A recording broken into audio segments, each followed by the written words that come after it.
Hi guys, so we are still at Trail Guide to the Body, page 185 this time. We're still at the spine and thorax, and we're doing the one bumpy road, Trail 6. Looking at the image here where the client is trying to explore the ribs, while the partner or the client is in a supine position. Okay, so supine position is facing the ceiling. Okay, so ribs and costal cartilage. So the ribs articulate posteriorly with the thoracic vertebrae and then curve around the thorax to the anterior chest, where extending off the ribs is the costal cartilage that attaches them to the sternum. There are 6 or 7 costal branches, all of which are identical in shape and similar in feel to the ribs. So the ribs with their costal cartilage run at varying angles around the trunk of the body. The entire rib cage is deep to muscle tissue. However, the ribs along the sides of the trunk are easily accessed.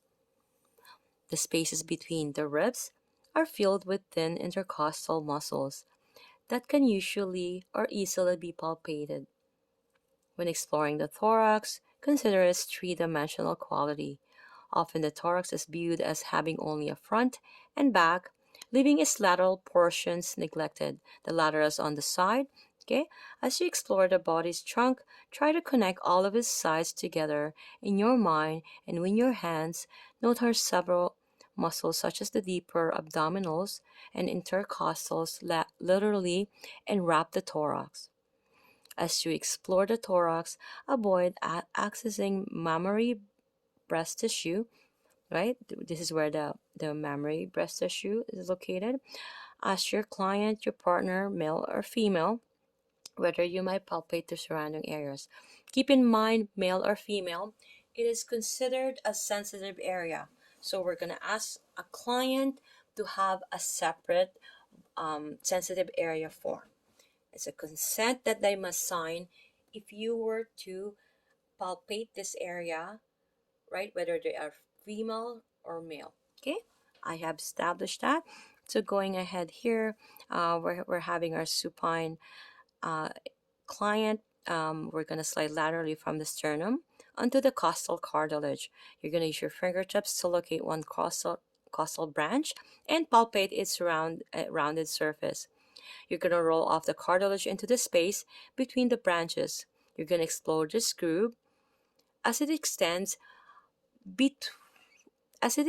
laterally. Continue along the length of the sternum, locating and exploring each branch of rib cartilage and the spaces between them.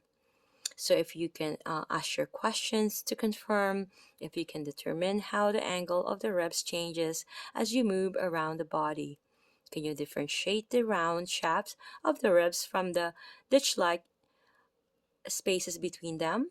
You can ask your partner to breathe deeply and note any change in the amount of space can you feel between the ribs.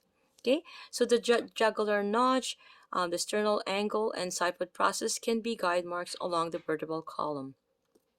The jugular notch lies on the same transverse plane as the spinous process of T2.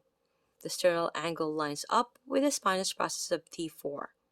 Okay, while the side-foot process is directly across from the body of T10.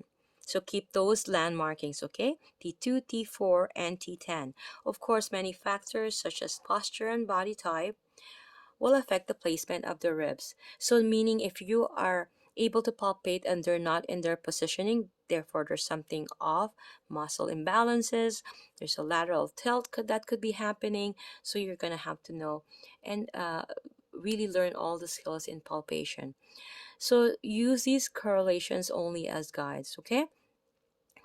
Stand beside your partner and palpate the jugular notch with one hand while your other hand locates the spinous process of T2.